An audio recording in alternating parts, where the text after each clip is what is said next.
All right, Matiang'i, state won't switch off internet, but we are watching you. Chief Justice Martha Koome calls for prompt resolution of election disputes to avoid violence. The government will not shut down the internet in response to political cries, but will be ruthless with some of those using social media to incite the public, according to Interior CS Dr. Fred Matiang'i. Now, Matiang'i also said that the security agencies were ready to handle any eventualities in next year's polls. So you as a citizen and politicians alike, you have been put on notice. Let's go into the polls, a united nation. I think that's the only thing that personally I can vouch for. All right, 81 billion shillings dam water unfit for human use. Again, that is from the Auditor General, who wants water flowing into Thwake Dam from Nairobi and Athi River, saying that it's dirty. So the fate of the 81.4 billion shillings Thwake Dam project in Makueni County now hangs in the balance after the Auditor General declared its waters unfit for human consumption. All right, the Auditor General's findings come ahead of President Uhuru Kenyatta's planned tour to the 3 lower eastern counties of Machakos, Makueni, and Kitui to launch and inspect development projects among them. So, according to the Auditor General, the water is not fit for human consumption. Are we ready for Doreen? All right, Doreen, wherever you are, take it up. All right, Victor, just from what is happening on the roads in terms of traffic, now we are still around CBD, Nairobi, and we have a surprise for our viewers this morning. So they really want to stick around and find out what exactly we have in store for them. But for now, we take a very short break. When we return, we give you that surprise.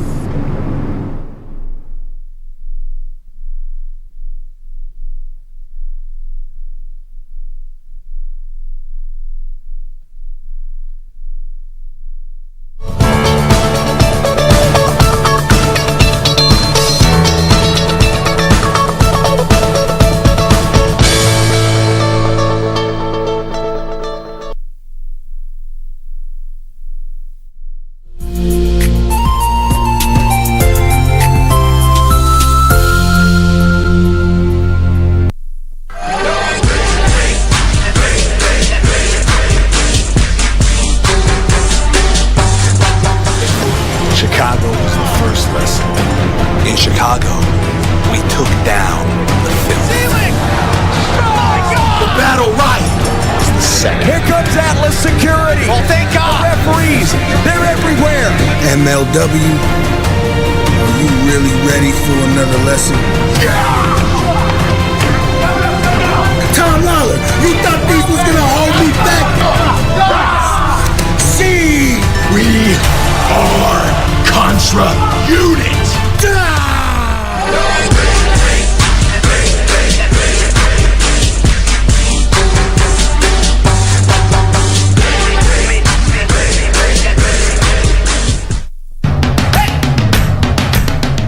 Bwana Motiso, pikipiki yako ndio hii. Uko shwani yangu. Hii pikipiki ni, unakumbuka uliekelea the lowest unique bid yako ilikuwa ngapi? 18 shillings. 18 shillings. Na unajua kuendesha hii gari? Kidogo. Haya, kitoko yako shika helmet, kifungu yako, chomoka na mali yako. Kujiunga na QuickBid ni rahisi. Enda kwenye M-Pesa, bonyeza paybill, kisha weka business number 4032353. Kwenye account, weka kodi ya bidhaa unayotaka na bid yako ya chini zaidi. Kwa mfano, TV 16. Kisha weka shilingi 20 tu kama idadi yako. Weka bid yako pia kwenye www.quickbid.co.ke. Kumbuka, bid ya chini zaidi ya kipekee ndio hununua. QuickBid, bidhaa bora kwa bei ya chini. Do you have any known enemies? What the hell is this? She's mine. There's nothing to think about. Thrilling action. Scintillating drama. Undisha tutoka adabu. Wewe wangangania nini kwa laba na hakupendi? She's up to no good. And the finest local flicks all on KBC Channel 1. Kenya's finest homegrown talent. Talk to me with respect. Mimi siwezi kubali. The biggest stars. I've never seen him. This is as good as dead. Long time no see. The hottest action. Flip your remote to Kenya's ultimate family entertainment. What does this number mean to you? A pack leader? A winner? Or just a number? To us, it means freshness, boldness, vibrancy, and heritage. That's why at KBC Channel 1, we make it easier for you to pop up your family entertainment to a fresh, exciting, and colorful bouquet.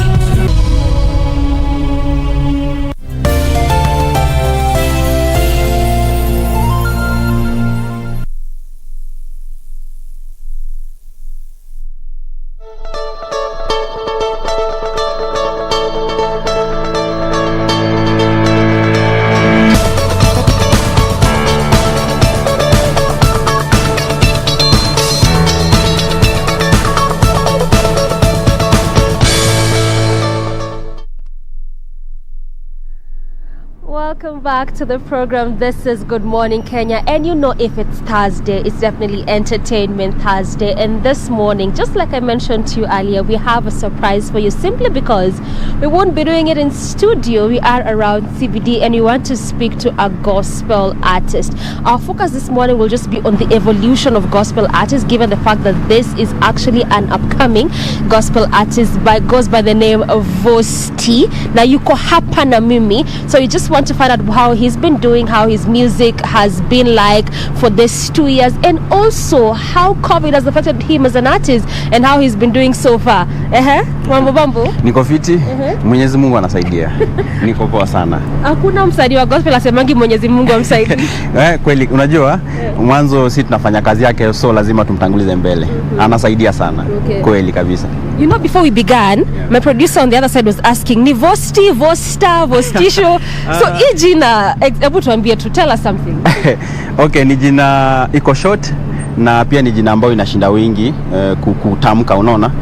But Vosti ni jina ambayo nimeitoa from my first name, ambapo mimi naitwa Steven. So Steven nikaiweka ikakuwa short Stevo. So Stevosti ndio hiyo Vosti ikapatikana. Ndio hiyo producer Stevo. Sasa siulize sasa. Siulize sasa. Ashapata yani. Okay. Yeah, kweli. All right. Now let's start with your music when you tulianzia. Because you know, when we're having this conversation off air, realize that ulianza muziki pale almost 2 or 3 years ago. Muziki officially nimeanza, let me say, kitu kama 3 years ago. Lakini baadaye hapo nini mwanzo nilikuwa naimba tu before sasa officially ningekuwa studio ku record. So hapa mwanzo ni miaka gani ya swana? Mbona ukuanza hiyo time officially? Why do you have to always wait? Ilikuwa tena nikiwa mdogo. Okay, muziki ilikuwa kwa damu. Nilikuwa naifanya kama, yani ilikuwa tu kwa damu, yani unaona. So ndio hivyo nikigrow nayo, ikakuwa passion, ndio hivyo sasa. Ikafika mahali nikaona no. I just have to get to the studio at least into ngoma. Wewe Vosti bado unaweza sema wewe ni msanii ambaye anachipuka. You know, you're still at least coming. You are young.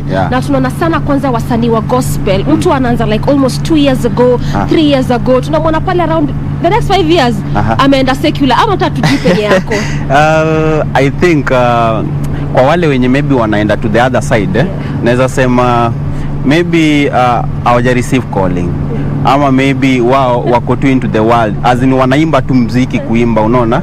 Cause mimi nafikiria kama we ni msanii na okay, unataka kufanya muziki, maybe tuseme ni gospel ama hii muziki ingine tunaita the world music, secular music. Unafaa kukuwa na ule msimamo, unaona. Kama ni kumtumikia Mwenyezi Mungu, mtumikie mpaka hadi mwisho, unaona. Na kaa basi maybe we ni kwa the other side, maybe ni sawa, lakini naonanga wenye wako kwa hiyo side wanakujanga hii side nyingine tena hii yetu, unaona, of which si tunashukuru sana. But of late tumekuwa tukiona kwanza, we won't call names because you're not here to judge, by the way. We won't say the names. But of late tumeona sana wasanii wa gospel mpaka tunawajua, yani huyu alikuwa gospel na umemweka penye yako kwa music. But after a while kidogo kwanza ako pale katikati, then after like a year or two ashasema mimi sasa ninaimba secular. You know, so ukisema ati wanakuja the other side, I think it's the opposite. No, maybe niseme ni peer pressure pia. Ile pressure wanakuaga na, unajua muziki sijui niseme aje, wengine wako into business kwa hii muziki, that's why anataka ku get dough.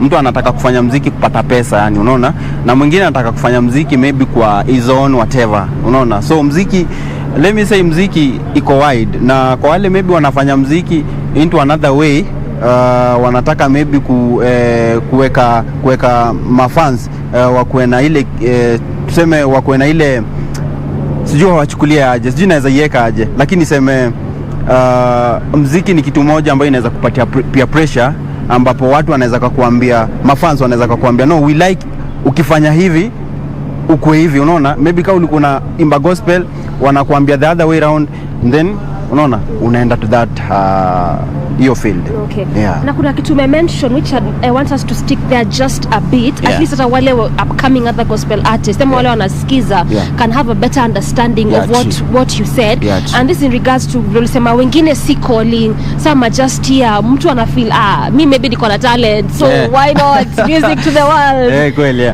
In aspect ya calling, able explain for us further to understand what, I mean, how does it even happen? Yeah, true. Ndo maybe niseme kitu moja, ndo that's why tunaita talent. Unaona? Hii calling inakujaga wakati unapata wakati unapata maybe unafanya kazi ya Mwenyezi Mungu, and then umeifanya to an extent mpaka hadi unaifeel, hata wewe mwenyewe unaifeel. Unaona? Unaifeel. So ile kuifeel ndo sasa inakukujia in a way that unaona no, I have to do it maybe much better than the way I'm doing it now. So unapata unafanya vitu to a righteous way, unaona. So hiyo ndo sasa inakuwa ni ile calling kabisa. God anakucall karibu, anakuambia okay, do it to inspire others, unaona, at least tunawaleta karibu na kingdom of God, unaona. Yeah, true. So tuseme wengine ni kujiita wamejiita wanataka kuitwa maybe but you're not judging anyone. We are not judging anyone. Yeah. All right, let's talk about your first song. Ilikuwa Ongeza ama ni Nipe? No, my first song ile nilifanya ilikuwa Nipe. Nipe ni ngoma ambayo nilifanya 2020 I think 2020 wakati saa nili-release 2020. Yeah. Tell us a bit about that song. Inspiration ilikuwa nini? Because again, ilikuwa hiyo time ya corona when things are thick, difficult. Unataka kuinspire watu. Wacha, sijui kama naweza achilia mstari moja ndo maybe watu wanaelewa. Kama wewe ni msanii, achilia, lazima wajue you can sing. Ati niondole shamba la mawe, ni wakati wa mavuno. Awacha wajiwe simba ni wewe. Hiyo ni voice tena na tuko hapa. Unajua Nipe ni ngoma ambayo kutokana na venye niliandika ile ngoma ni a true story. It's a true story. Na kwa yule ambaye anaisikiza kutoka mwanzo mpaka hadi mwisho, nimeji-explain kwa ile ngoma vitu sana. Unaona? As in ile life ambayo mimi ilikuwa ni my normal life, ile nilikuwa napitia struggles and stuff. So unafika mahali unaambia God no. Fungua milango, yani wakutambue wewe ni God. Unaona? Yeah, kabisa. Fungua milango wakutambue wewe ni God. That is what Vosti is telling us. But before we continue this conversation, ametupa mistari, yes. Lakini mbona tusisikie the whole song and get the whole idea? Director, tucheze, tuweke wimbo.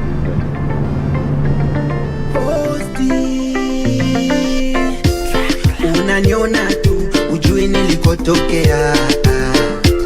Unanisema, ujui nilikoanzia. Umbali nimefika, nimepiga na vita visokuwa na mwisho. Mengi yamepita, na vimiliki vichache ndani langu jasho. Nililia kwa giza, naona mwangaza nacheka. Sijui miujiza, ama niko ndotoni nimeshaomoka. Umenivisha taji, jina kote linasifika. Umebadilisha hali, hata sijui ni kipi kinafanyika. Nasema wendo faraja ya moyo wangu. Shida ya pesa, pressure zikizidi, wendo faraja ya moyo wangu. Tena waliosema washangae, tena baraka zako ongezea, tena nataka ongezea, tena baraka zako ongezea, tena waliosema washangae, tena baraka zako ongezea, tena nataka ongezea, tena baraka zako ongezea, tena.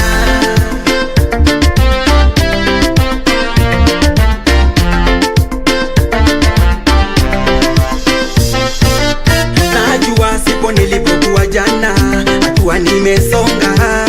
Ishara kwamba unaniangazia, nyota yangu bado unaniulikia. Pengine singeweza mwenyewe.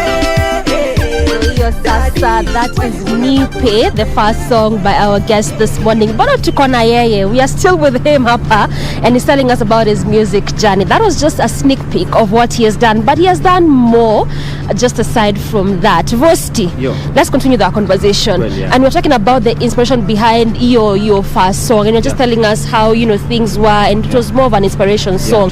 So maybe you can tell us na pia what wanna watch home, what try to understand. Wewe kama msanii kwanza wa gospel, creative process yako huwa inakuwa vipi? Pardon? Your creative process as an artist. Oh yeah, ile maybe creative process yangu ya kuandika muziki maybe. Unajua ngoma zangu most zuu kuja tu unaona. Zuu kuja tu, mimi najipatanga tu yani, alafu pia inalingana na situation ile maybe mtu amekuwa ndani. Because unajua una understand muziki ni feeling. Unaona? So inalingana ni situation gani ambayo nilikuwa ndani. Kama ilikuwa ni sad situation, of course muziki itakuja sad. Kama ilikuwa ni happy situation, muziki ndaiandika kama iko happy maze.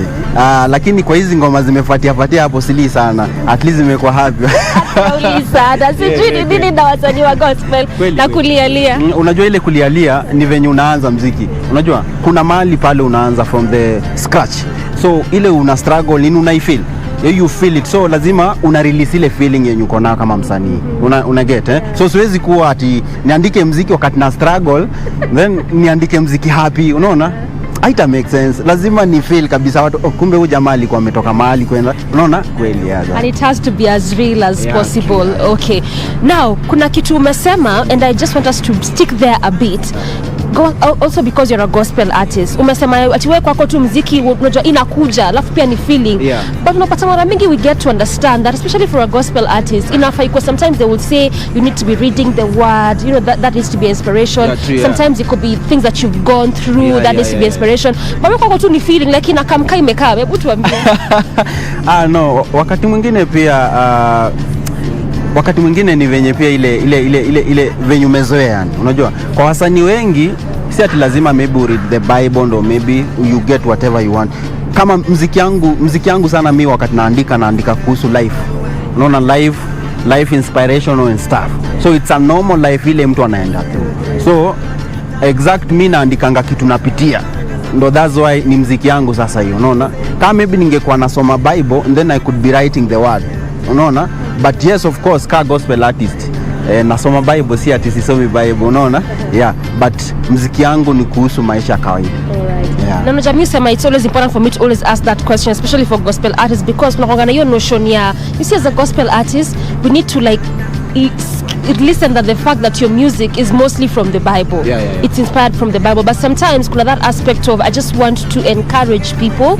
I want to inspire people, and that may not necessarily be from like a verse in the Bible. Sindio? Right, let's talk about Ongeza, your song. Ongezea. Ongezea. Baraka zako ongezea. Yes kabisa. Ongezea ni ngoma fulani ambayo ilikuja next. Unaona? So ongezea pia ni life situation ambayo pia ilikuwa ina change pole. Life yangu ilikuwa ina change mdogo hivyo ikiendelea hivyo. Nikaona kwa sababu God amenitoa mahali penye nilikuwa na struggle, ameniweka katika hii situation ambayo niko na ambapo si struggle so far. Mbona nisimuandikie hii ngoma? Ongezea. Bado nahitaji baraka, unaona? So ongezea ni ngoma ambayo nimeiandika na iko vitrutu sana. God amecheza kama yeye. Yani iko tu poa yani. God amecheza kama yeye. Amecheza kama yeye yani. So unaona mpaka hadi na come through live interview and stuff. So unaona? Siaongeze baraka ama. Kweli. Alright, let's talk about now collabos. Because also most of the time for most especially upcoming gospel artists, mara mingi utapata someone would say nataka collabo now the big artists at least to push my brand. Have you done any collabos, and if so na nani? No. I haven't done any collabo so far. So good. But I'm planning kufanya collab. Unajua pia maselebu unajua kuwafikia inakuwa noma. Pia wanasumbuaga pia. Hiyo ndio kitu watu waelewagi nyuma. Unaona? But at the end of the day pia nijitume waone kazi yangu, and then actually collab itakam. But na plan collab inakam soon. Good stuff. So ni msanii gani ambaye unasema mimi nikapata tu huyu? This is the person I actually look up to, nikapata tu this one as an artist to collab with me, I'm good to go. Kenya ama? Okay, Guardian Angel anafanya kazi poa. anani-inspire sana, anafanya kazi fiti sana. So even in case kama maybe tunaweza patana naye, ndio tunaweza achia ngoma kali. Yeah. Why Guardian Angel? What is so specific about Guardian Angel? Because I've had a good number of gospel artists saying if they could get a chance to do a collab with Guardian Angel. So why, for you, why specific Guardian? First niseme ngoma za Guardian zinaingiana sana na zenye mimi nafanya. Alafu pia Guardian is straightforward. Unaona anafanya kazi yake kabisa, unaona kweli huyu jamaa anaimba kile kitu watu wanapitia. Unaget? So Guardian Angel is an artist ambaye pia akona potential kwa kazi yake. Akifanya kazi unaona kabisa anafanya kazi fiti, na hata ukisikiza muziki yake unakuwa inspired. Unaona kama maybe ulikuwa uko kwa shida, unafeel ile shida mpaka hadi unapona. So Guardian Angel big up, anafanya kazi fiti sana. Ukiwa kwa shida unasikia hadi hiyo shida imeisha. Yani imeisha. Kweli. Yeah. So in Kenya we can say for you it's Guardian Angel. Yeah, what about Beyond? Beyond. Gani unasema mimi nikapata tu huyu msanii kama ninaikosa sababu Nigeria kwanza Nigeria. Nigeria so far so good. Maybe Nigeria no. Alright. Yeah. So just for you it's just Guardian Angel. That's the artist you really love to collaborate. For now, yeah. For now. Okay. Yeah. So then does that mean actually for you it's gospel all the way? Hakuna point asikia tuseme voice sasa alianzaga na gospel, tumesikia ongezea, tumesikia nipe. Hizi ni gani tena ameanza kutoa? Maybe mimi niseme okay, first of all ni God anatuguide kila siku wakati. Pia pressure ni mbaya. Lakini mimi naomba sana yani nizidi kumwimbia Mwenyezi Mungu mpaka to the end. Unaona cause ngoma zangu mob ni encouragement kuhusiana na life na kile watu wanapitia, na pia kuhusiana na ile maisha ya kawaida. Una get So mimi naomba sana Mungu anisaidie mimi niweze kumwimbia mpaka hadi yani mwisho. Yeah, true. So actually you acknowledge the fact that sometimes life happens, things can change, but we just pray. Ukae hapa kwenye ulianzia. True maze, yani unajua pia kuchange to the other. Mafans wako ambao umeanza na wao sahi, unajua mafans wangu ambao naanza na wao sahi wananizoea kama gospel artist. So iweje kesho kutu wakuja wajue Vosti pia alichange, alienda to the other world. Niaje tena, unaona matusi nini vitu kama zile hatupendi kama wasanii, unaona. So mtu anakuchukulia kama huyu jamaa alikuwa na inspire. Unajua wengi sahi wananiona kama maybe an inspiration to them, unaona. Sasa hizi kitu naongea sasa maybe kina make difference kwa maisha yake. So baadaye nakuja kuongelesha unajua sasa sijui nini na nini mambo ya kiwaldi, sasa nimetoka kwa God. It doesn't make sense maze. I make sense. So mi naomba tu yani ni stick to the word. Yeah, true. Now, as we finish this conversation, Vosti, now let's talk about your latest song. You may release about a week ago. Tell us the name and what it's all about. Lenga ma stress. Acha pressure. Ni corona season maze. Na kila mtu anaumia. By the way, hii corona season imeaffect. Imekuaffect. Kama bado naishi, mjue imeni affect. Kwanza wacha nikwambie sisi wasanii imetu affect sana because you know sisi tulikuwa tunategemea ground maze, yani crowd ikikuja pale si na support and stuff, ndio sasa tunafika mahali, but so far so good, tunaendelea vizuri, na that's why tunalenga stress maze, na naambia wa Kenya tulenge stress kabisa to that extent. Unaona, lenga stress ni ngoma ambayo ina encourage Mkenya wa kawaida ama mtu yoyote yule ama fan yoyote yule ambaye ukisikiza hii ngoma kweli ni audio nime-release, lakini video ina come through. By the video ina come through, tunafanya video ina come through. So hii ngoma ukisikiza from mwanzo mpaka hadi mwisho ina ku-encourage yani. Nikaa naongea na msena mwambia wachana kufikiria sana. So welenga stress, endelea kubisha, unaona kabisa yani.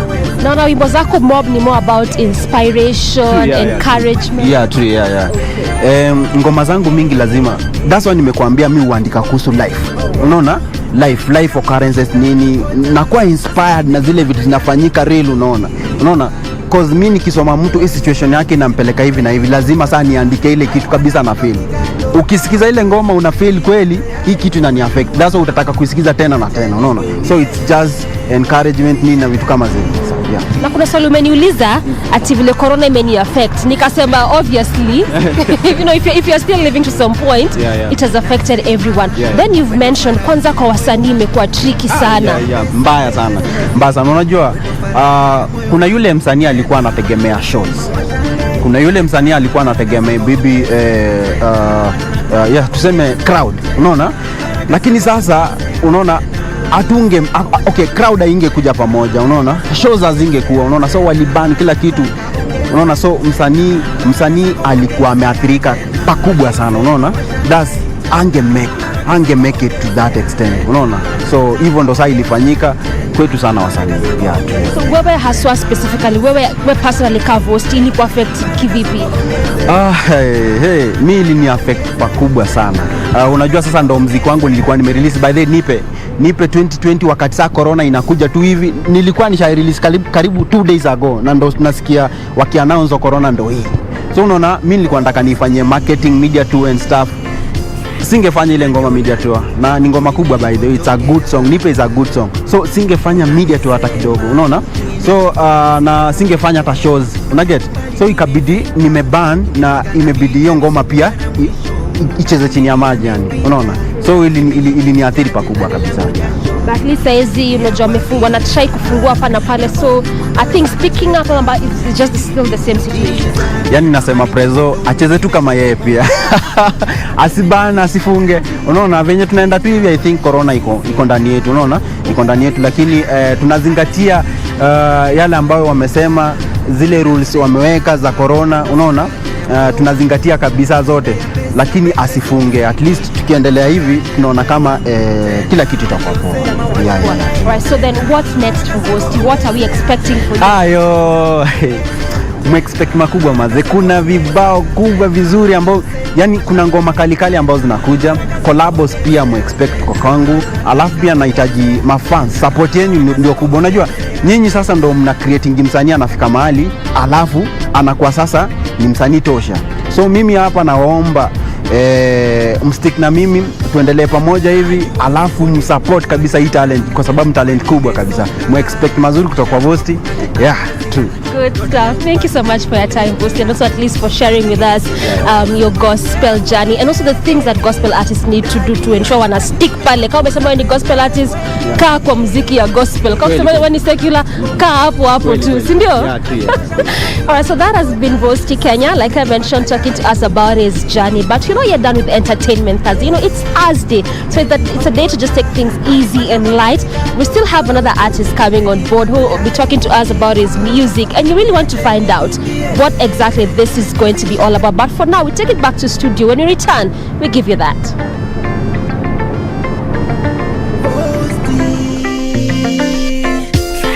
Unaniona tu ujui nilikotokea, unanisema ujui nilikoanzia. Umbali nimefika, nimepiga na vita visokuwa na mwisho.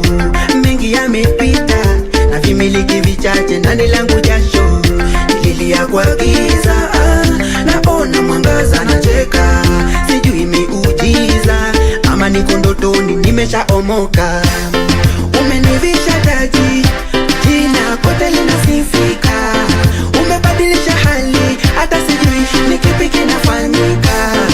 Nasema wendo faraja ya moyo wangu. Shida ya pesa, pressure zikizidi, wendo faraja ya moyo wangu. Tena waliosema washangae, tena baraka zako ongezea, tena bado nataka ongezea, tena baraka zako ongezea, tena waliosema washangae, tena baraka zako ongezea, tena bado nataka ongezea, tena baraka zako ongezea, tena.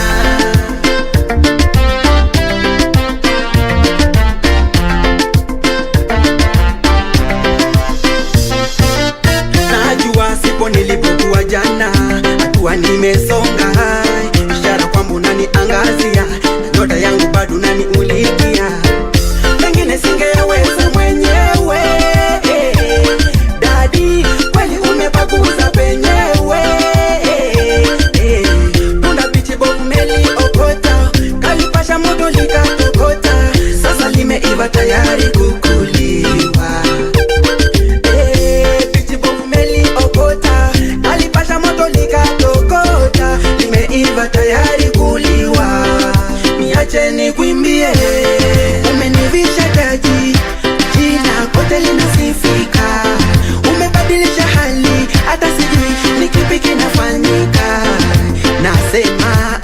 wendo faraja ya moyo wangu. Shida ya pesa, presha zikizidi, wendo faraja ya moyo wangu. Tena waliosema washangae, tena baraka zako ongezea, tena bado nataka ongezea, tena baraka zako ongezea, tena waliosema washangae, tena baraka zako ongezea, tena bado nataka ongezea, tena baraka zako ongezea, tena waliosema washangae, tena baraka zako ongezea, tena bado nataka ongezea, tena baraka zako ongezea, tena waliosema washangae, tena baraka zako ongezea, tena bado nataka ongezea, tena baraka zako ongezea, tena.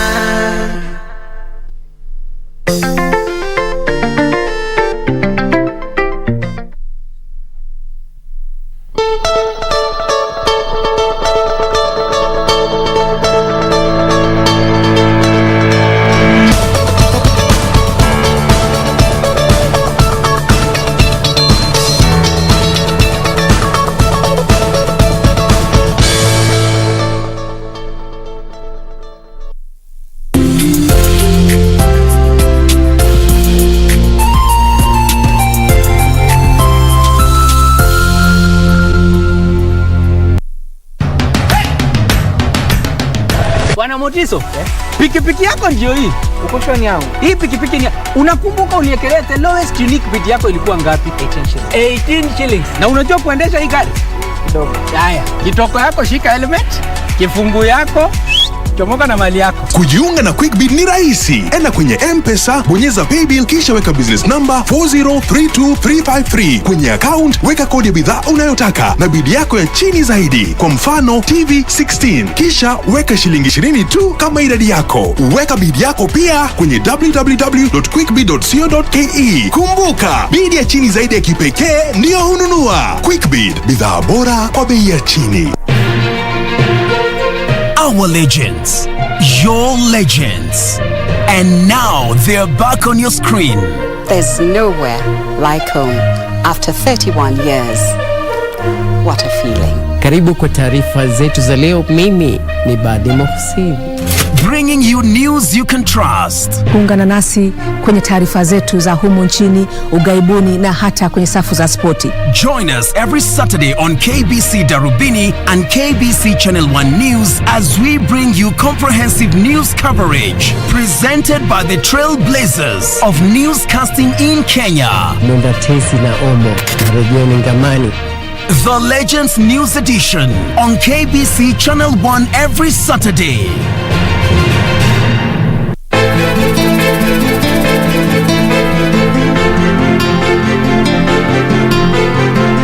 Mimi yuko wapi? Mimi? Si wewe hapo? Mimi paka wangu. Tell me what you want. There must be something you want. Tena basi hiyo sauti ambayo ilikuwa yajibu nayo ilikuwa ni ya mama kabisa. Anaambie, mimi sijui sauti ya mamangu. Mimi wakinipandisha nitawanyosha mpaka watia kiu.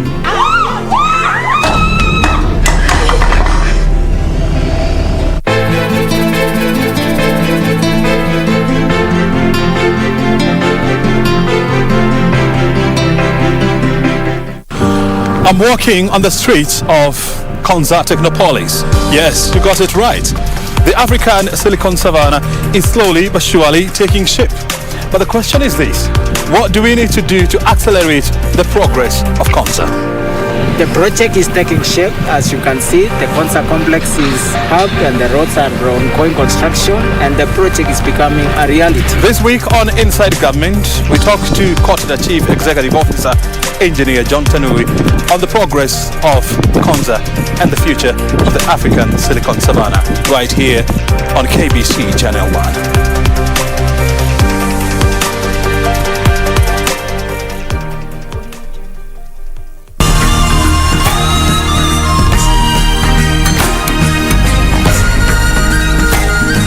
On the season premiere of Africa's hottest new shows, Rura, we take you on a safari in Kenya's capital, Nairobi. Get your adrenaline pumping and revving to go, and if that's not enough, we take you on a tour of what could possibly be the most photographed home in Africa. It's simply inspiring. That's all coming right up on Surura. Find your adventure only on KBC.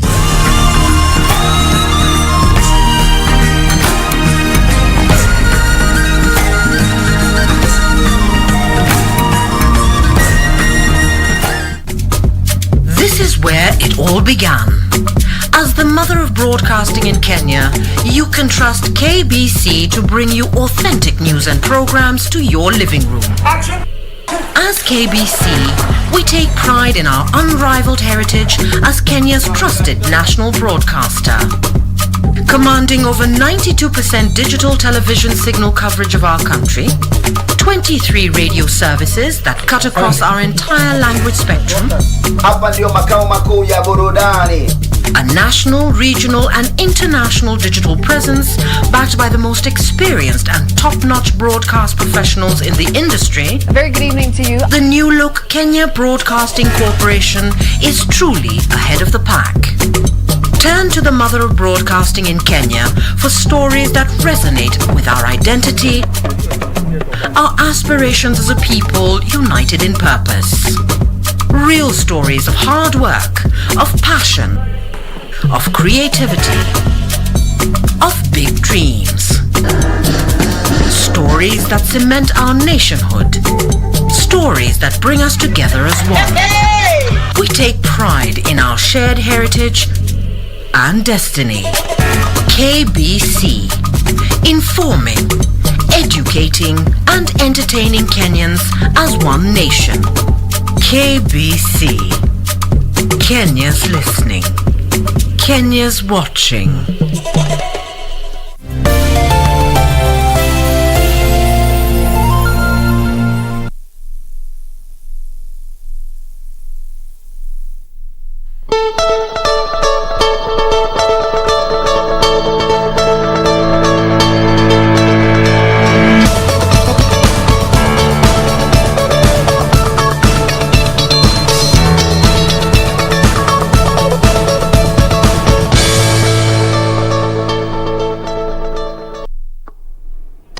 And welcome back. This is Good Morning Kenya, and of course today is Thursday, all right?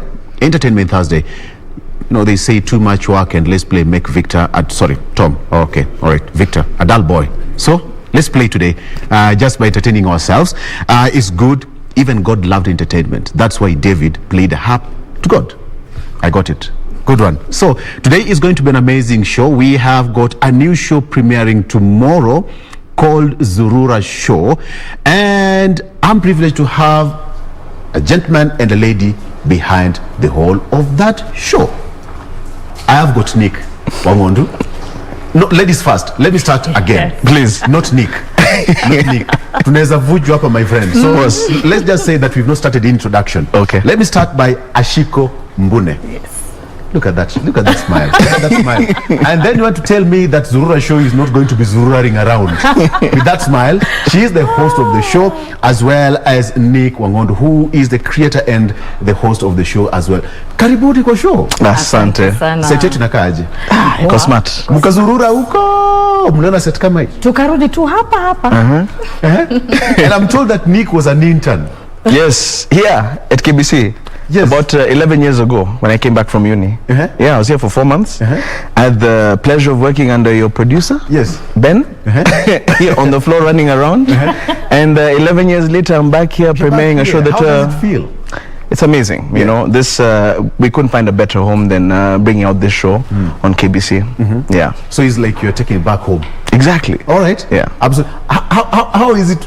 Sisi, we know Ben as Ben. Yeah. How is it working with Ben way back then 11? I can imagine the way alikuwa nakaa kama hii kalamu way back. He's still stressful, man. Yeah, at least now ameongeza kidogo, you know, but even back then he was still stressful like he is now. Ben, umesikia hiyo disclaimer, not from me, not from me, from Nick. Okay. Welcome to the show. All right. So we have a new show premiering tomorrow. Let me just start with you now, Ashiko. How did you come about with the name Kuzurura? Because we all know the meaning of Kuzurura. Well, when I was younger, let me just give you a small history. When I was younger, I got into a lot of trouble for Kuzurura. Yes. Because I was always very curious about what's happening over there. You know, sometimes I'd be back home after when you're supposed to be home. Right. I'm out there, and I would always get into trouble. But there was the sheer curiosity of what lies beyond my fence, what lies in the next estate. And, you know, we'd always call that Kuzurura. Kuzurura, in its sense, means wandering aimlessly. But here on the show, and as Nick will definitely expound on that, as the creator of the show, the purpose was to wander with, the aim was to wander with purpose. So it's sort of just playing around with the name so that, you know, we can start a movement of Zurura. To localize the name of Kuzurura. Exactly. And there's always been that negative connotation. Zurura Kudogo. But that's how the whole idea of Zurura came about, is that? Exactly, because also, you know, a lot of people asked us, you know, like there's this negative connotation with the word Zurura. But when, as Shiko said, when you look at the actual definition, it's to wander without purpose, to wander aimlessly. So us guys were just like, why not take a nice spin on this and actually use it and make it something that's a bit catchy? You know, that's why just like call the show Zurura, but this time we're wandering with purpose, with an aim to explore somewhere. So for those people who don't understand what Kuzurura show is all about, tell me, what's the Zurura all about? You're the creator. It's a show that highlights culture, promotes our heritage, that really puts an eye on Kenya and gives Kenyans a nice view of something they haven't seen, and invigorates us to go out there and explore more of our country. That's really what it is in a nutshell. We are a stressed nation. Everybody else is stressed. We need time to cool off our feet once in a while. And you know, Victor, it's always been, there's always been a myth that traveling is a high-end activity. Is it so? It is not. And I'm very proud to say that it's actually not, because for the past couple of months we have been able to tour most of the counties in the country, and we're trying to break the myth that people believe that for you to be able to travel, for you to be able to explore your country, for you to be able to visit other places, you need to have, you know, an amicable bank balance. But that is not so. So we have discovered that we want to break the mold and tell people, you know what, Zurura, get to know your country. You can go to a place where you'll find a nice hotel or a nice restaurant or an Airbnb that is very affordable. You can engage in other activities aside from, let's say, going to party or drinking. You can invest in the community or in the culture that you have found there present. So the drive behind Zurura, aside from showcasing Kenya in her beauty and splendor, is to also encourage Kenyans to travel, you know, to just broaden the horizon. Actually, it's we were talking about, Nick, just before we went on air, that we need to have a particular kind of a budget. For example, let me just say I've got like 20k or 30k. You can save for that and go and have a place for your whole weekend, you know, with like a small family. Just enjoy. And somebody said that the experience is the only thing that you can buy with money. Travel, and you will always remember. You remember when you were still young, that I remember when you were still young, my dad used to take at the showground. That's an experience that you have, but you'll not remember the kind of shoes you have bought when you were 2 or 3, 5 years old. But places you visited is what will always be entrenched in your head. So is that what you're trying to achieve? You know, a show at a cost, and let somebody go out there and have fun. You know, for us, what's really important is, you know, everybody thinks that traveling has to be leaving the country. It has to be going to Mombasa, going to Naivasha. Exactly, you know, going to Seychelles, Mauritius. But the thing is, there's so much stuff to do in Kajiado, in Athi River, in our own backyard. And for us, it's also really important that, like, if I was to ask you, how do you say hello in French? You'd probably be able to say, would you be able to say hello in French? Bonjour. Exactly. But if I was to say hello in Kipsigis, can you say hello in Kipsigis? Yamune. Ah, well done. Good for you. You see, good, so clearly you've been traveling. Good for you. That's very impressive. Those amazing scenes. Yes. Oh my goodness. This is in Athi River. This is actually in Athi River. This is Athi River? This is actually in Athi, a wonderful place called Stony Athi, and they've got really nice activities there. You enjoyed, you had fun. 4x4. What are some of the... Is it a rhino charge or something? So it's not even a rhino charge. These guys have boulders all over the place. They've got really nice dams. Some bad head there. Exactly. This was fishing off Mombasa Road. This was just next to Athi River. Are you for real? Exactly. So we have fish from Athi River here. You've got fishing from Athi River. You know, you don't have to go far. Everybody thinks you need to go to Naivasha to go and do fishing. But the thing is, you can actually get a permit for fishing, and you can go and do it on your own. This is interesting. Not so far away from Nairobi, actually, at the river. Yeah. Like 1 hour drive. It's actually called Toamawe. What are some of the challenges that you face when you're doing this kind of shoots? Number one is it's unpredictable. You know, sometimes you get there and the environment is unpredictable. Weather is another thing. For us guys, one of the biggest challenges that we faced, especially production-wise, was the pandemic. Yes. You know, we were meant to have gone into production in January last year, and we were getting ourselves ready to get into production. Then, of course, in March, Corona happened. Everything got shut down. So a lot of the partners that we had made deals with, a lot of the activity providers that we had made deals with, everything came to a halt. So we had to basically go back to the drawing board. And to be honest, it was really difficult. You know, you go to properties, and as much as they want you there, they literally can't afford to have you there. So we had properties that went above and beyond to really accommodate us there. And the fact is, if it wasn't for our accommodation partners, our activity partners, this show wouldn't be. It's always so hard to do a production to its completion, like a whole season. And for you as a lady, you have to be most of the time out and about, doing the shoot and all that. The kind of pressure that you people go through. Tell me about that. See, Victor, let me just give you a brief history. This is the first time I'm actually doing this, so I'm as green as they come.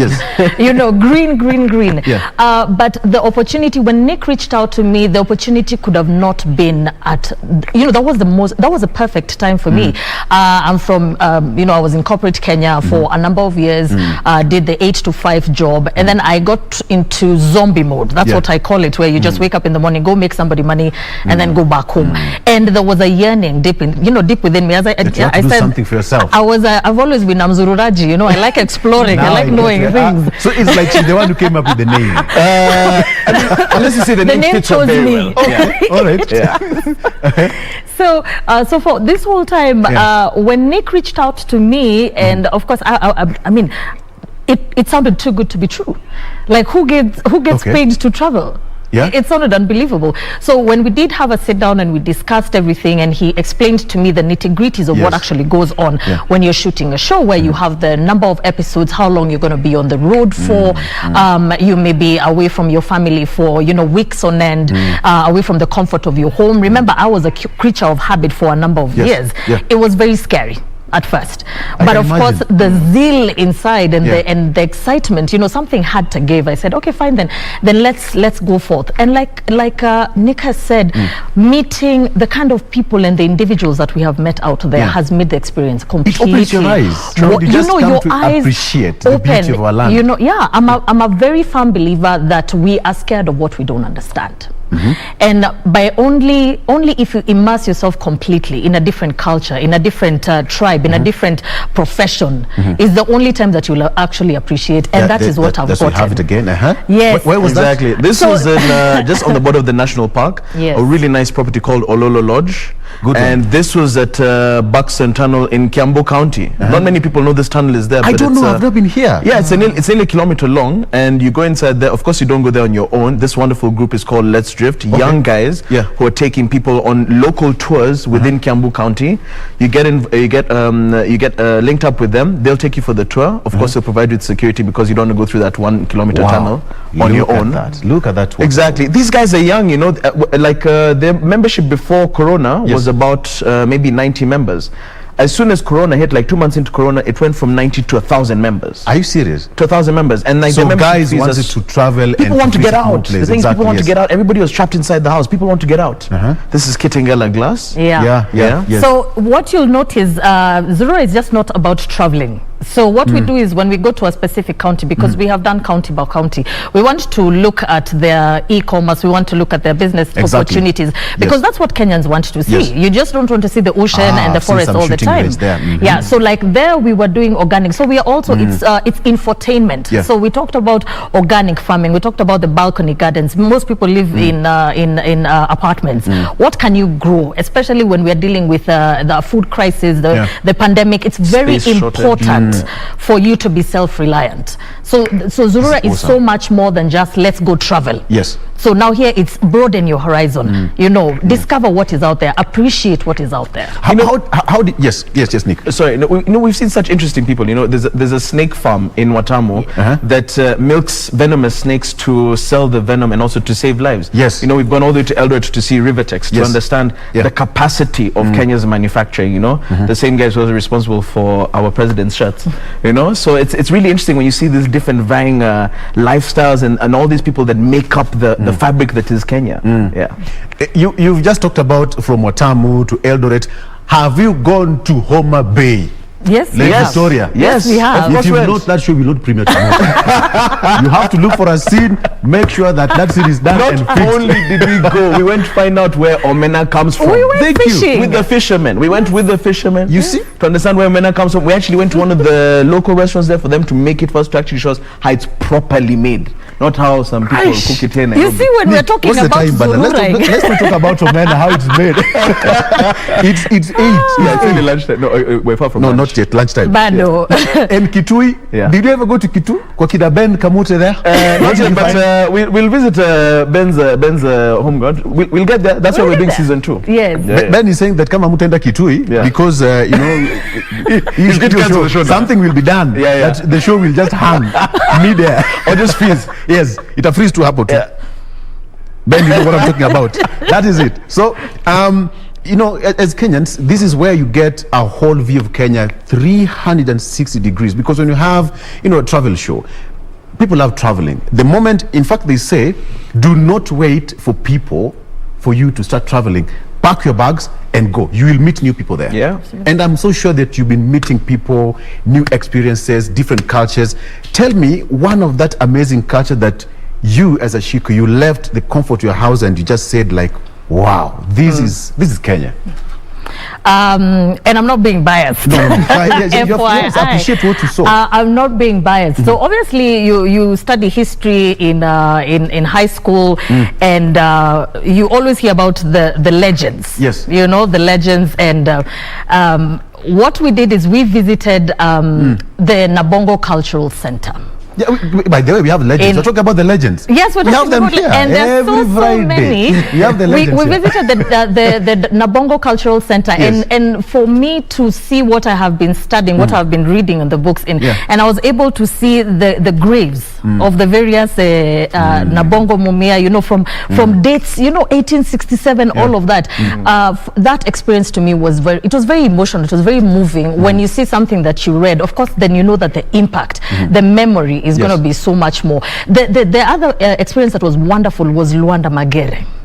So we went to the history that is involved when you travel, when you immerse yourself. When we Zurura, we immerse ourselves completely into our culture. What do the people do? We interact with them. We visited and we found a 90-something-year-old man, and he has been taking care of the compound where of course you know the legend of Luanda Magere and how he turned into a stone. So he's been taking care of that whole property, and this was by sheer luck.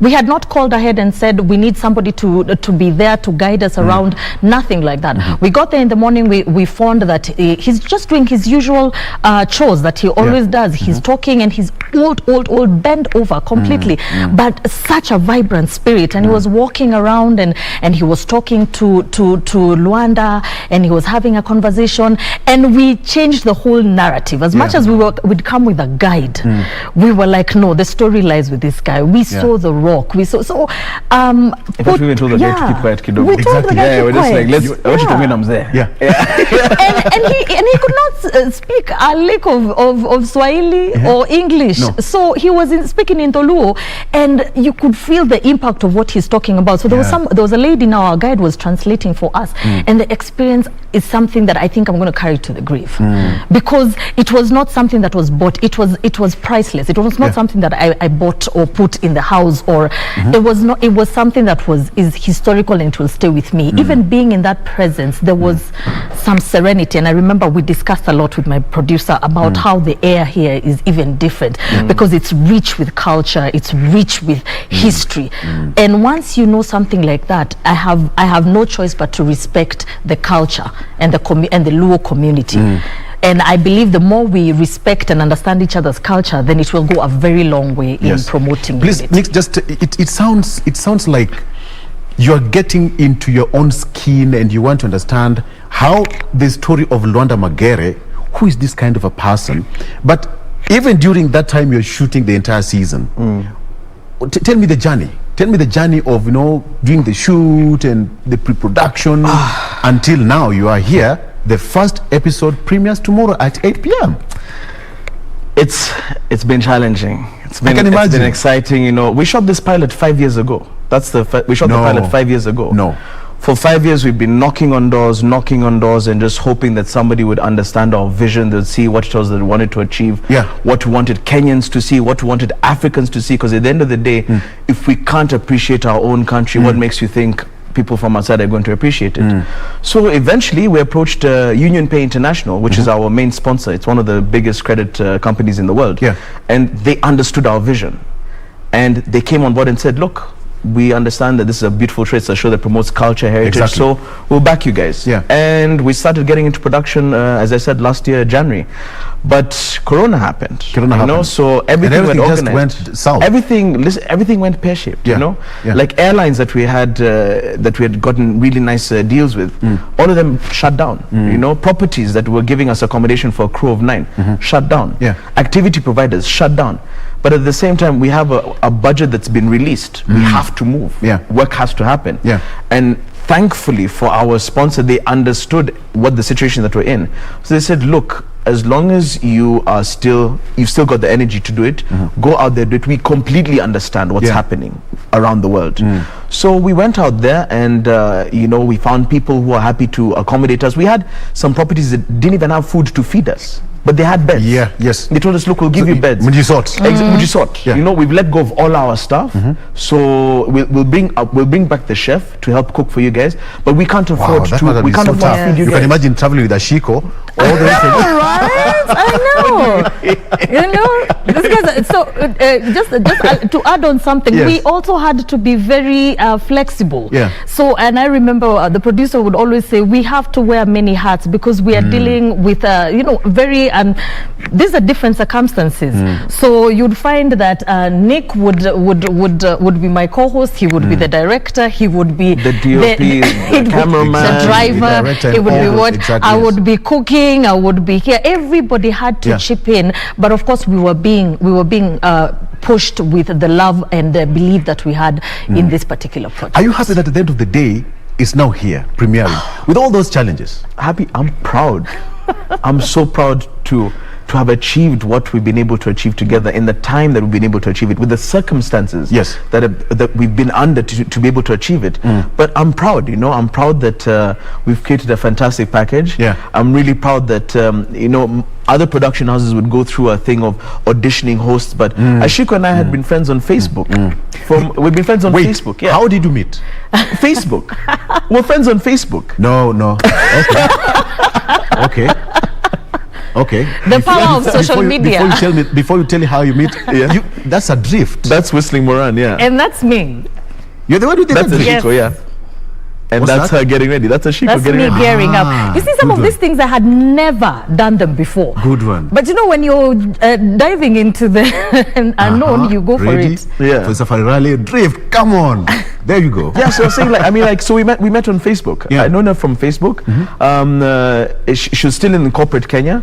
So I was just like, you know, from her posts, I was like, this person is really outgoing. She's really funny. That's and I'm just SGR. Like, yes. That's a beautiful shot. That's really wonderful. Shot. And that's also Alan Donovan's house. So you said that you met on Facebook. Met on Facebook. She's still in corporate Kenya. Where is this? For me, this is in Kitengela. Yes, this is Alan Donovan's house. African Heritage House. Kitengela? Yes. Exactly where? Where is this? Near, is it Mulolongo? Yes. This is beautiful. This is beautiful. This is beautiful. And this African is just a snippet. You'll definitely have this house is no less than 45 minutes from here. This is beautiful. You just go there as a family, you know, you can go there for lunch. Enjoy the grounds, you know, have a look. Relax, then come back. And come back It's a Sunday, Monday, you go back to work. I mean, you don't have the whole... I I envy you. I love the way I am seeing it happen in front of my eyes, the transformation, the ideologies that you had before about traveling, where the locations for traveling, no, there's no fault with these particular locations, but I'm saying there's so much more. It's not just Mombasa, Nanyuki, there's Masai Mara, where people think, oh my God, I need so much money. There's Whistling Moran, you can go and spend the whole day. There's Ngong, I went zip lining, I have never done that before. There's so many things that were just maybe 30, You went 40. shooting in Stony, I think. I went, there was shooting in Stony. There were so many activities that you can do, because we've been socialized to believe that Kenyans don't have extracurricular, and that's how maybe we find ourselves. I don't think so. Is because we don't know. We don't create time for ourselves, or we're too busy that we don't create time for ourselves, because they say too much work and less play will always make you a very dull person. You don't feel like your head is packed. But then the question is, the whole of this idea to have the Zorora show, you've told me that you people met on Facebook. Yes. So how do you just create that chemistry and say that, hey, Ashiko, I'm going to trust you.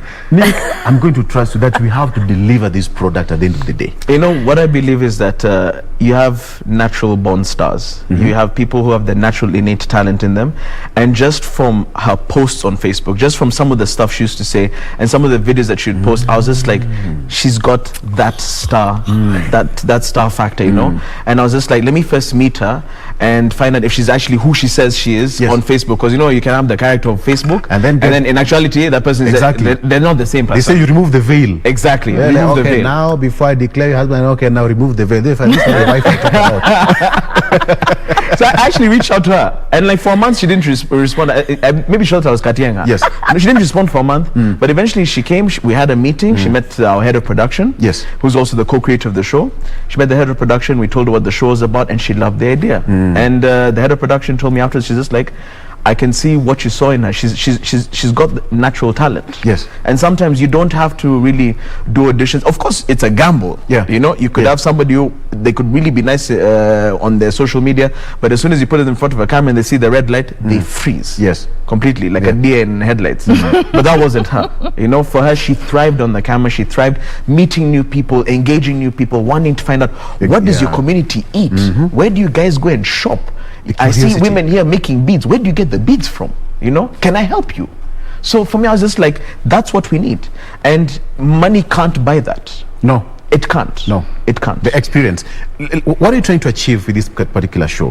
What's so much important to you, even as the show is ready to be premiered tomorrow? What do you want to achieve at the end of the day? I want Kenyans to be proud. I want Kenyans to be proud when they see all these beautiful places around them, you know. And look, the Masai Mara is part of us. Yes. You know, Mombasa is part of us. Samburu is part of us. But also there's other parts of Kenya that need to be discovered. And it's not that they're not there, they're there. And just by you watching this show, you get to see, you mean you could do this in Ngong? Ngong is not far. Yeah.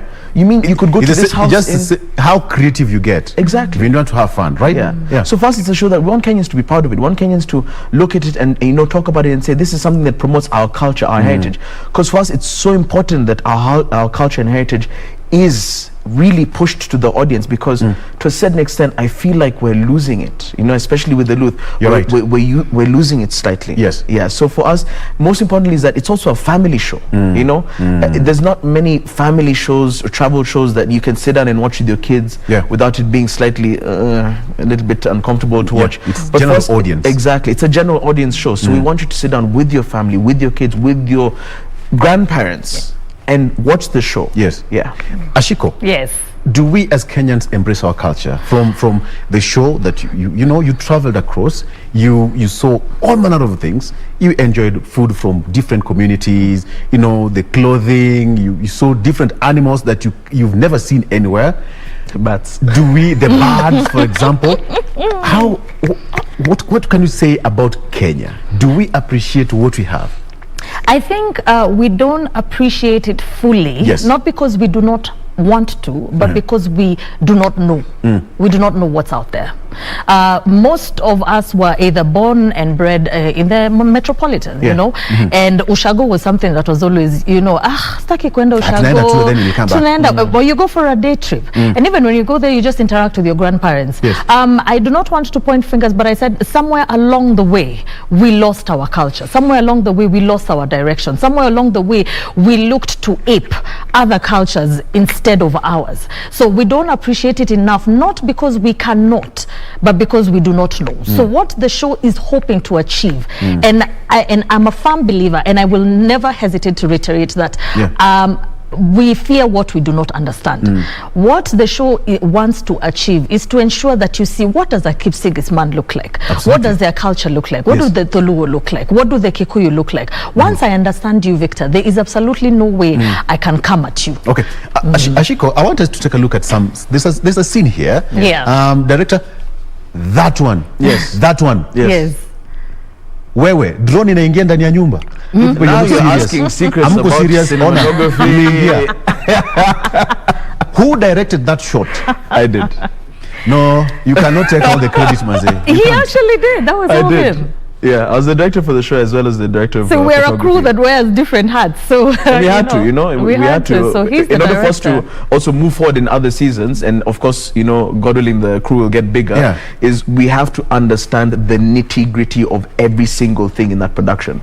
So going into season 2, I can't have a cameraman come and tell me, oh, I can't do that. It's just like, no, we did it in season 1. You can do it. And we had one person taking on like 4 or 5 roles.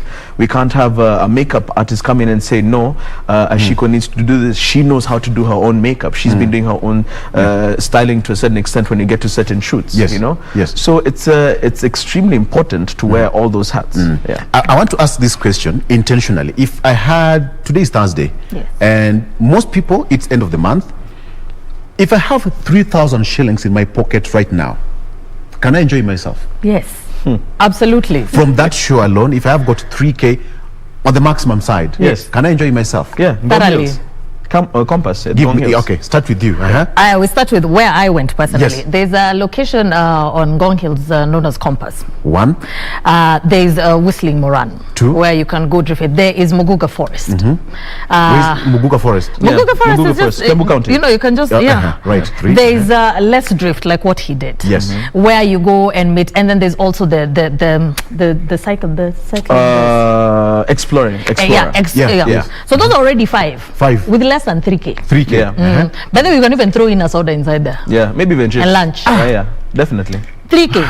And then, you know, when you 3K you have a day's activities. You have a day's activity, and it's not even restricted to just you or a man or a woman. You can carry the whole family. Everybody can be there. You can enjoy yourself. So we genuinely do not have an excuse anymore to sit down and say, siendi pahali juu sina do. Sina pesa. You can have 2K. Wacha nifanye maybe a certain activity that is definitely not of your own well-being.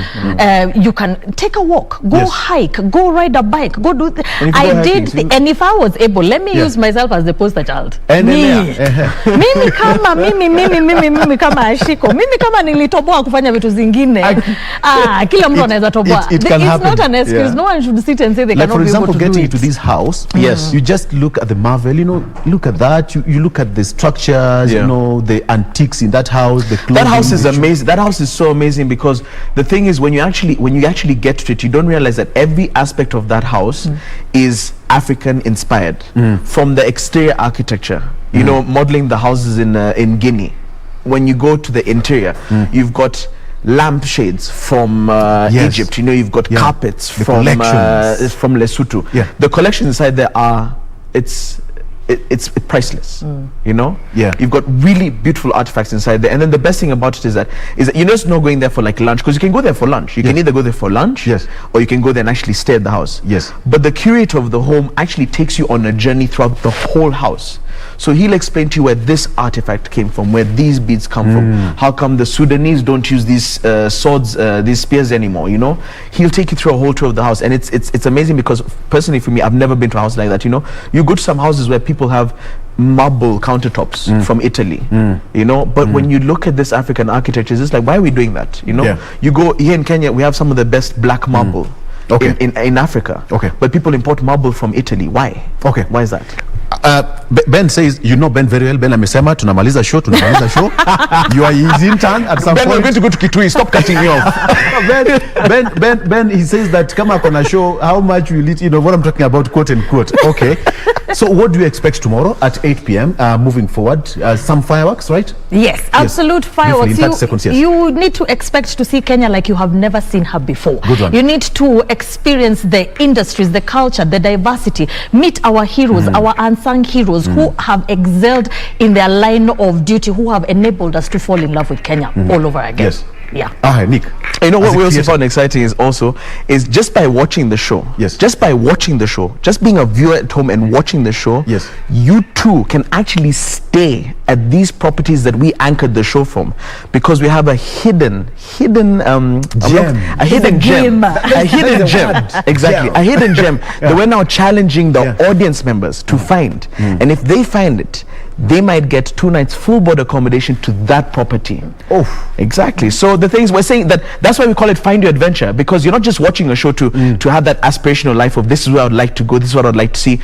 You can actually win a trip watching the show. Wow. Yeah. Okay. It's as simple as watch, play, win. Ashiko, Nick, thank you so much for coming. Thank you for Tomorrow having is us. Friday. Tomorrow is a big day, the second day of the month, all right? And at 8 p.m., the show will premiere here, the Zurura Show. So it's all about you sitting there at home and enjoy the view of Kenya from the comfort of your home, all right? They said, at a cost of 3,000 shillings, you can still have fun. You don't have to have a million bob to have fun. Just start, go there, and of course, you'll always have to enjoy yourself. Cooler. Travel, go somewhere, then meditate, come back home and be ready for the next job. All right. So Doreen, our traffic marshal, is ready. Doreen, have you watched the Zurura Show promo? Where huku kuna Zurura? There you go.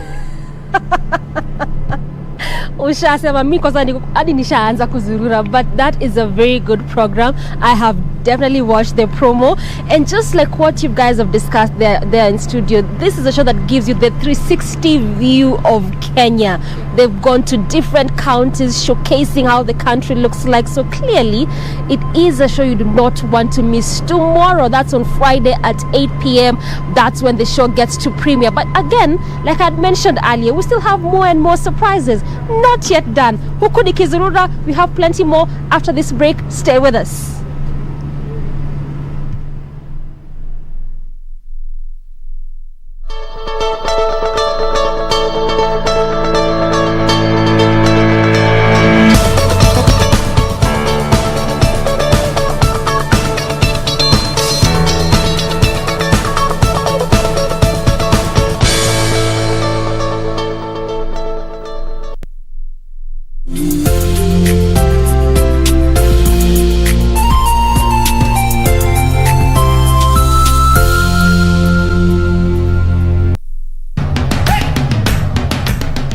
Bwana Motiso, pikipiki yako ndio hii. Uko shwani yangu. Hii pikipiki ni, unakumbuka uniekelea the lowest unique bid yako ilikuwa ngapi? 18 shillings. Na unajua kuendesha hii gari? Kidogo. Haya, kitoko yako shika helmet, kifungu yako chomoka na mali yako. Kujiunga na QuickBid ni rahisi. Enda kwenye M-Pesa, bonyeza paybill kisha weka business number 4032353. Kwenye account weka kodi ya bidhaa unayotaka na bid yako ya chini zaidi. Kwa mfano TV 16. Kisha weka shilingi 20 tu kama idadi yako. Weka bid yako pia kwenye www.quickbid.co.ke. Kumbuka, bid ya chini zaidi ya kipekee ndio hununua. QuickBid, bidhaa bora kwa bei ya chini. I'm walking on the streets of Konza Technopolis. Yes, you got it right. The African Silicon Savannah is slowly but surely taking shape. But the question is this: what do we need to do to accelerate the progress of Konza?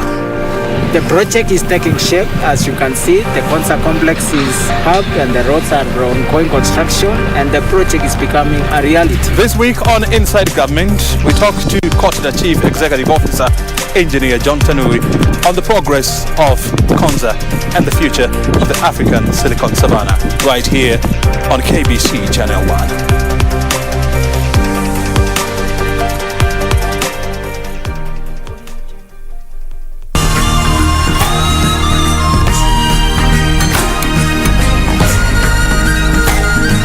On the season premiere of Africa's hottest new show, Surura, we take you on a safari in Kenya's capital, Nairobi. Get your adrenaline pumping and revving to go, and if that's not enough, we take you on a tour of what could possibly be the most photographed home in Africa. It's simply inspiring.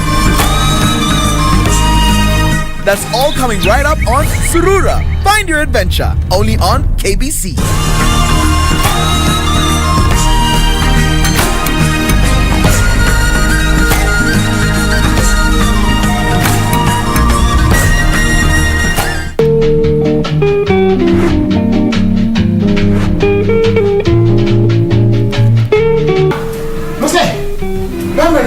Unaita nani msee kwanza wewe? Umeona baba yako hapa? Mkitualipia watoto namna hivi. Sisi vijana tutaoa wakina nani? Sasa ukiwa kijana mimi nitaitwa nini? Mzee amekondiboswa. Hapana. Amefanya nini? Amemazuna. Amemazuna. How can I kill myself when I'm still breathing? Ulisema hivyo ili hiyo time tulikuwa na shida sana, ukasema tupange hiyo njama ili tupate ile pesa tuweze kujiendeleza katika maisha. Wait a minute.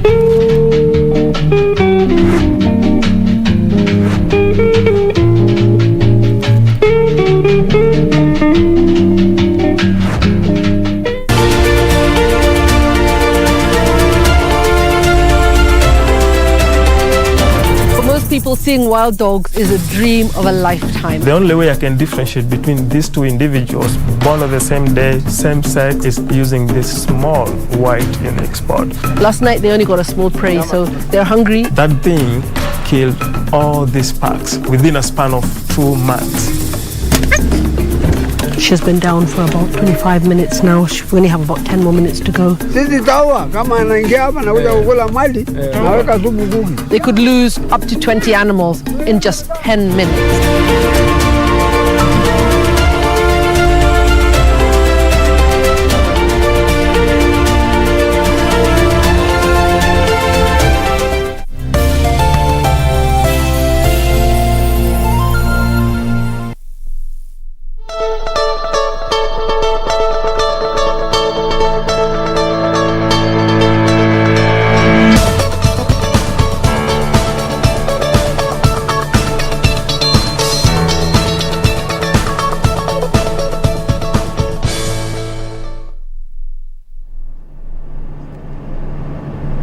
All right, welcome back to the program. This is still Good Morning Kenya, and again, like we mentioned earlier, being on a Thursday, it is definitely Entertainment Thursday, and it's that time for that surprise that I told you earlier. So we're just trying to make sure that at least you get a better feel of Entertainment Thursday away from just the studio.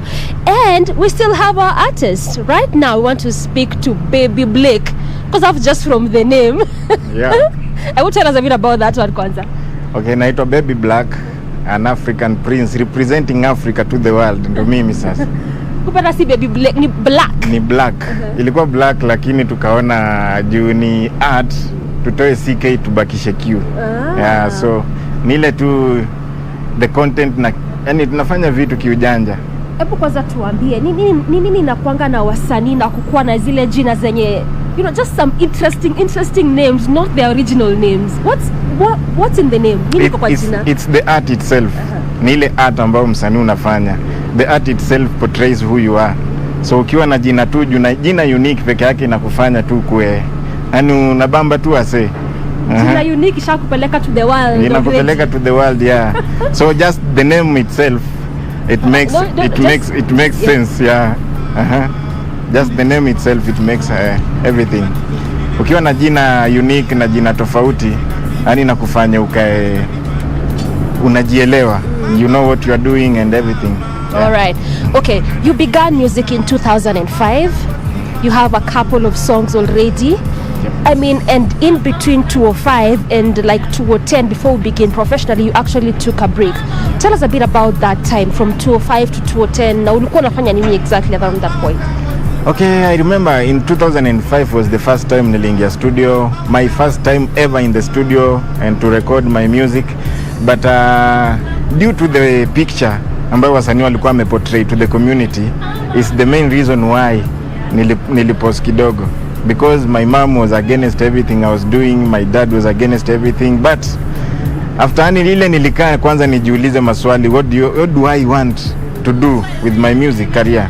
Ni nini ambacho nataka nipeane pale nje kwa muziki, na yani my art, what I wanted to do to the community na kila kitu. So after coming down na nikakaa for those the period pia, na the time I was playing football sana, so sikuwa nimejielewa pia between music and football ni gani nilikuwa nataka niweke mbele kwanza. So in 2010 is when I decided now to venture into music fully. Yeah. So pia unasema around that time support was not as how you would expect it to be. Yeah, mostly support was not as how I expected it to be, but it was mi naelewa it was due to the picture that wasanii walikuwa wameportray zile time, you know, the artists, the things they are doing, yani walikuwa associated na usherati na nini, unaona. So as for my mom was telling me, no, music is not a good thing, you know. Watu walikuwa wameonekana wamepotea, wengine wanajiingiza kwenye madawa, wengine yani ilikuwa tu ni kitu ambacho watu hawajakielewa vile. But I thank God after 2010 when I did my first song, kuna zile nilifanya hizo times sijafanya video paka leo, but there's 2 songs that I did.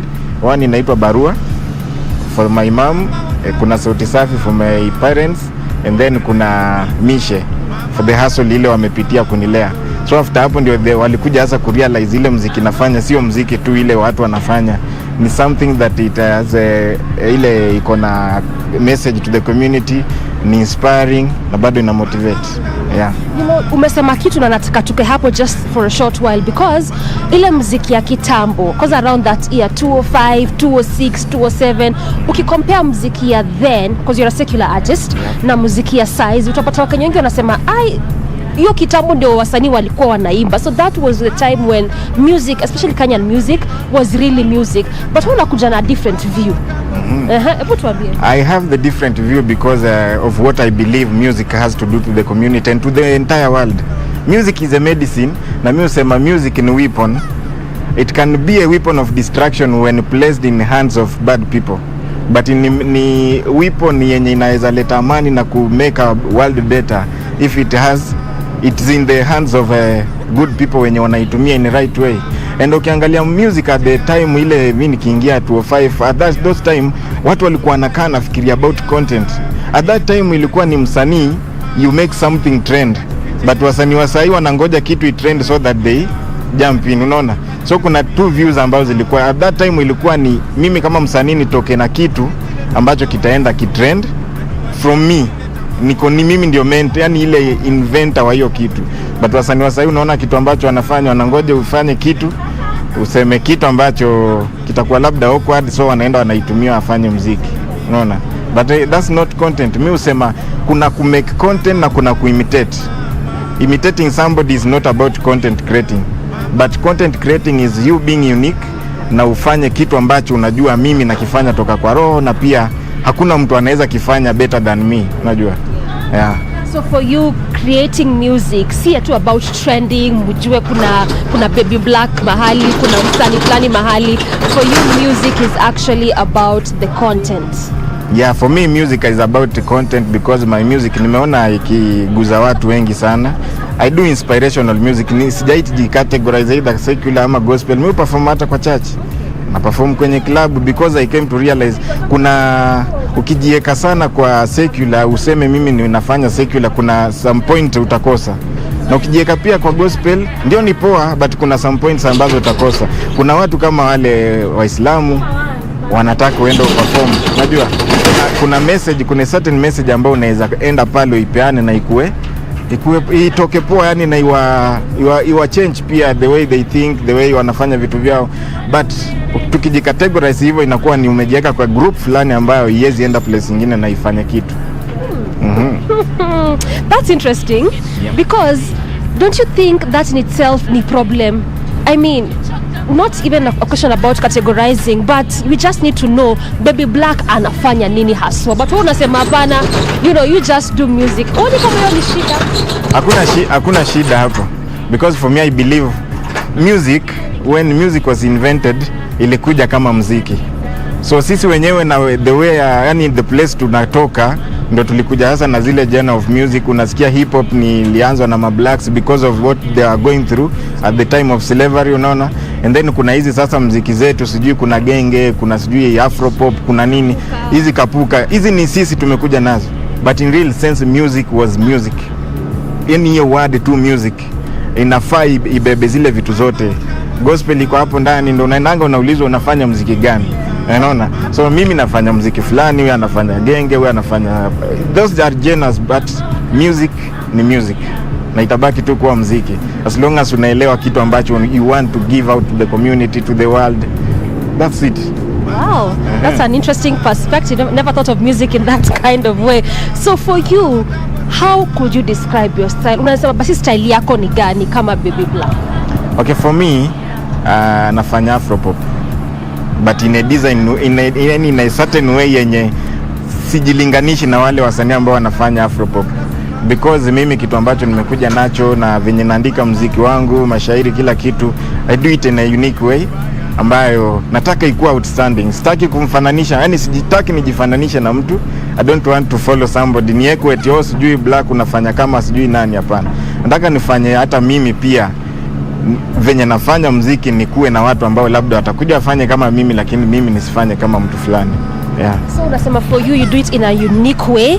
Your style is a unique kind of, okay, it's the same style Afro pop, yes, but when unaifanya it's in a different unique way. So again, that would make me want to know, and even our viewers to want to know, so creative process yako kama msanii basi ukuwa nini? What is your creative process kama as an artist? My creative process. Okay, my creative process mostly nakanga kuangalia vitu, the way things evolve and what is happen to the people, zile tu daily routines. Like the latest song ambao tuko hapa kuipromote leo ya Mama wa Kambo.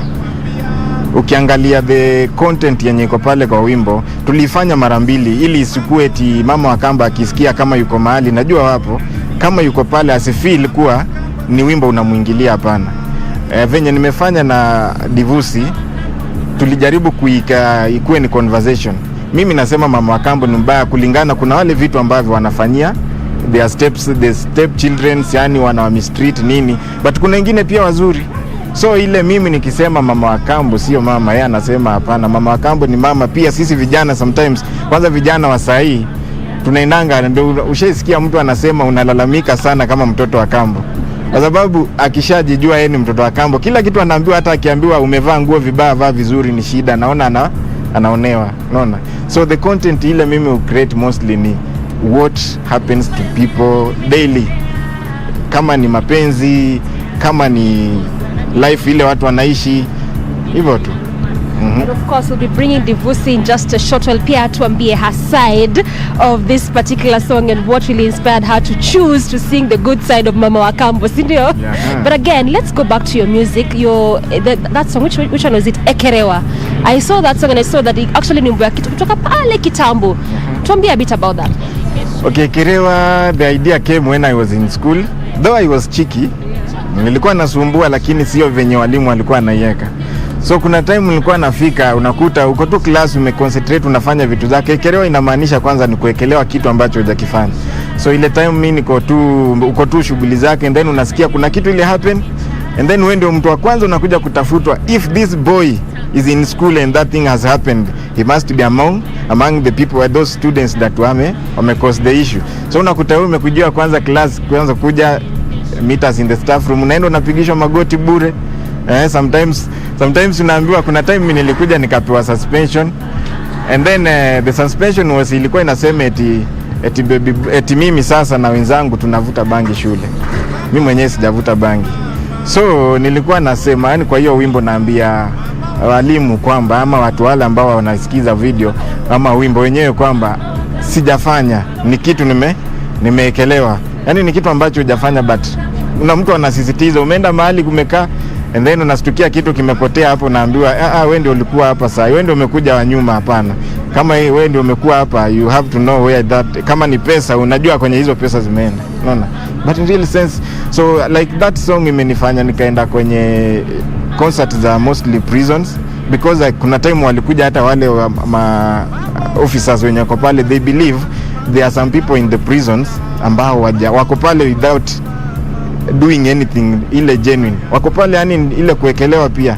Alikutwa mahali labda kitu kimefanyika, wewe uko hapo naambiwa nabebwa nyinyi wote. Yeah. Wow. So to say your songs mostly ni about just the life. Like the life ya kawaida yenye people live, the things that people go through, na hizo vitu zote, si ndio? Yeah, my music is all about inspiring and motivating people, because kuna vitu ambavyo watu wanapitia, they need us kama wasanii, but sisi tumepoteza kwanza mwelekeo, na nataka kwanza tujifunze kidogo about music. Music iko na many ways zile, hata tukiongea kuhusu African culture, kulikuwa na music ile time ya kuharvest, unaona, from where I come from, kuna nyimbo ambazo watu walikuwa naimba. Ndio sisi ni wajuzi, lakini tulikuwa tunapigiwa story. When harvest ikiwa poa, kuna nyimbo ambazo wanaimba. Kukikuja kitu kama flood ama drought ama nini, kuna nyimbo za kuliwaza wale watu wanaimba. Kukiwa mtoto akizaliwa, kuna nyimbo za furaha zinaimbwa, unaona. Na kama kuna kitu kama mtu ameaga, kuna nini, kuna zile nyimbo pia. Yani music was made to do that. But sisi tumepoteza mwelekeo. Kama ukiangalia sasa hivi wasanii, we want to do things that is in a trend.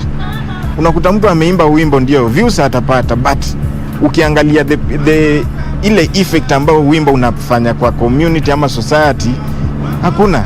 Because watu ni ile tunajibamba tu, nifanye kitu nijibambe, but muziki inafaa tunaigeuza kidogo. Unaangalia huu muziki nikifanya, on the other side wale watu, unajua sisi ni manufacture, manufacture something, so wale consumers ambao wana consume our music, ni nini ambacho tunawasaidia nacho kupitia muziki wetu. So that's the way out ambao mimi mostly na jaribu sana nifuate. Wow, that's deep. That's deep.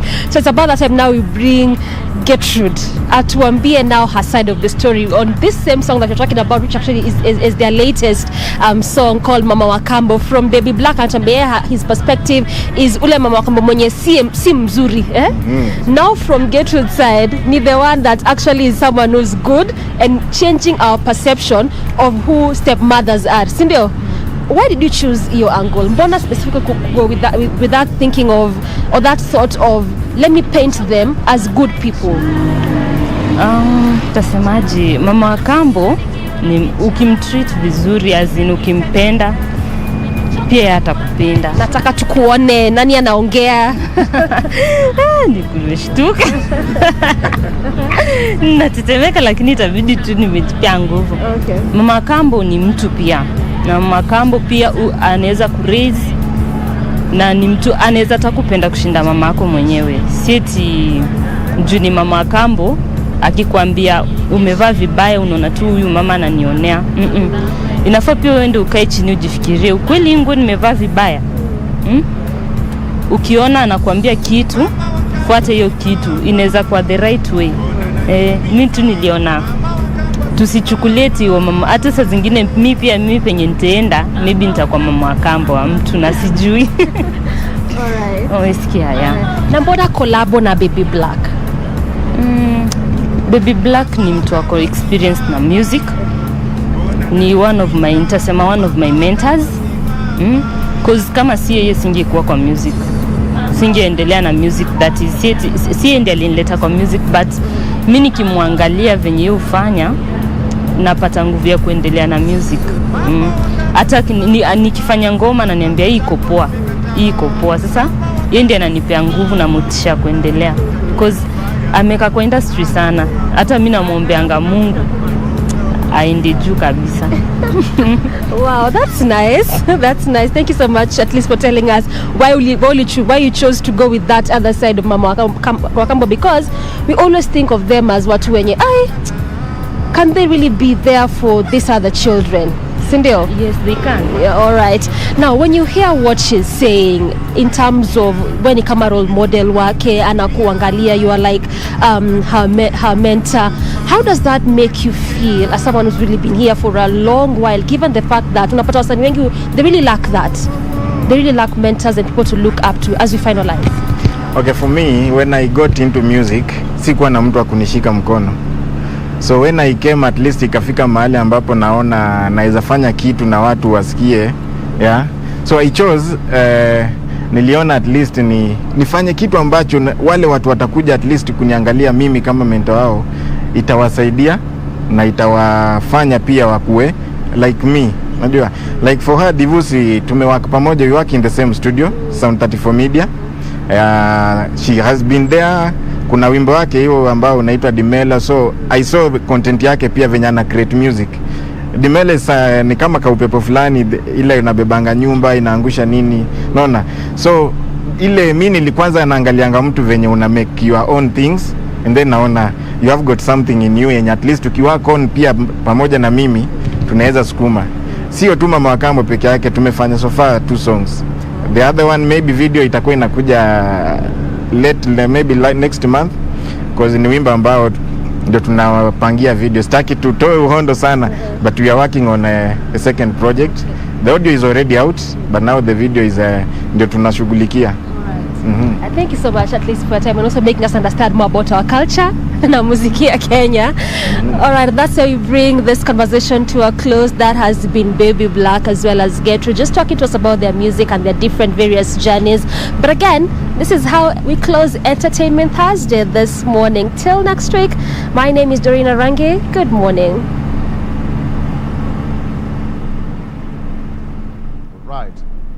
There you have it. Thank you so much, Doreen. And it has been a very good morning. And we just say thank you so much. You know, it's high time that we close this one at this particular time. It's at 9:02. It's this particular time that we need now to move to the Court of Appeal, where the BBI case is still being heard. And today it is the respondents' time to submit their oral submissions before the 7-judge bench. So let me just get to appreciate just a few in just 2 seconds. We have got Maisha rolling. Kabati saying that ako pamoja. Good morning, Kenya. Somebody, this is called Philip Mulei, all the way from Nkobo, Meru. Thank you so much for watching. We have Paul P. Namerial saying that he's watching from Kapenguria, and Abdallah Mdambo saying that he's live from Uganda. Ogambachi Sebo Tano. We have got Samson Nyakumba saying that he's watching from Riyadh, Nairobi as well. And we have got Horembo Joe Karimi Muriuki all the way from Kirinyaga County, and so much more. Lele Kiplagat saying that Nakuru is tuned in. Benson and Kitinda saying that he's tuned in. He's not saying that where he's watching from. And of course we have got Jose Kasa and Lonkasaba saying that he's watching all the way from Kitale. Thank you so much, gentlemen and ladies. And of course, at this particular point, I just have to say adios. Thank you so much. It's now time to take a break, but when we come back, we will be going straight to the Court of Appeal, where the case on BBI is being heard. My name is Victor Lo. Have a good morning. For now, it's time for me to panga vitu zangu pole pole, and we say it has been a good morning. Enjoy the rest of your good morning. That the judges of the Superior Court ignored decided cases and went on their own and failed to put and to factor in the jurisprudence that was emanating from such cases. One of that case, my lady, my lord, is constitutional petition number 689 of 2008, where the 3-judge bench constituted of Justice Koril, Justice Mombi, and Justice Odunga dealt effectively with the question of the applicability of the basic structure in this republic. The name of the case, please. My lady, we have filed our index. It is Attorney General, who was the appellant, versus, sorry.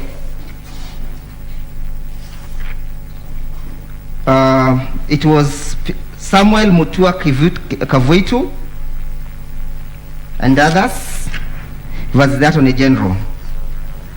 My lady, my lords, Justice Odunga, seated in that bench, dealt effectively with the question of the applicability of the basic structure.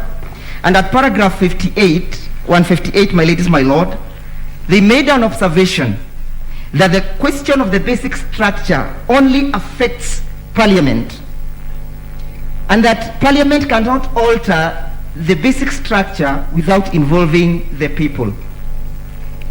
My ladies, my lord, the reasoning behind this case, my lady, was of course the Casavananda, And it is important to recapture the history behind Casanavanda. That as at that particular time, my ladies, my lords, when the Supreme Court of India sought to deal with the matter before it, the Constitution of India was suffering the 24th and the 25th amendments. And that is why, my ladies, my lord, the judicial officers crafted a means of protecting the Constitution from arbitrary mutilation without involving the people. And therefore the question, and the fundamental question to be answered, my ladies, my lords, does the Republic of Kenya find itself in that circumstances? Our answer is in negative.